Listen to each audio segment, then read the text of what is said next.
the HOA president, Mr. Harold Thompson. Mr. Thompson was a strict man. He always carried a clipboard, and the rules written on it were practically treated like the law. Willow Creek Estates was a beautiful, peaceful neighborhood.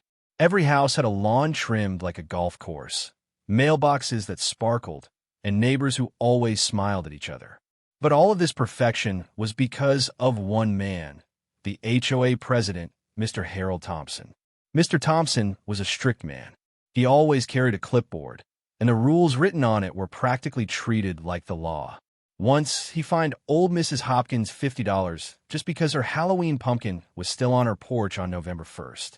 A young couple even had to repaint their garage door because it was 2 shades too red compared to the approved color. People respected him, sure, but deep down, they were scared of him. Because if you ever managed to upset Mr. Thompson, the very next day your mailbox might get measured, your fence height inspected, and soon enough, that dreaded violation letter with the HOA logo would show up in your mailbox. Then one Saturday morning, something strange happened. It was a sunny day, kids were riding their bikes, water from sprinklers sparkled in the light. Everything seemed normal. But people started noticing that Mr. Thompson's perfectly kept lawn was a little overgrown. His mailbox flag was still up at 10 a.m., when he usually picked up his mail by 9 sharp. By noon, his garbage cans were still out by the curb. Neighbors slowly started gathering on his driveway. Karen, who lived across the street with her obsession for pink flamingos, was there recording everything on her phone. Bob, who once got fined for painting his shed the wrong shade of beige, stood there smirking. Even little Timmy, who'd been yelled at for skateboarding on the sidewalk, was there munching on popcorn, enjoying the show. Finally, they decided to call the police for a wellness check. The police arrived, knocked on the door, no answer. So they went inside. What they found surprised everyone. Mr. Thompson was sitting in his kitchen, wearing a bathrobe, eating cereal. He looked up, spoon halfway to his mouth, and with a puzzled face said, "Oh, is it Saturday? I thought it was Sunday, my bad." Turns out, Mr. Thompson had started taking a new sleeping pill and accidentally took a double dose. He ended up sleeping for almost 36 hours straight.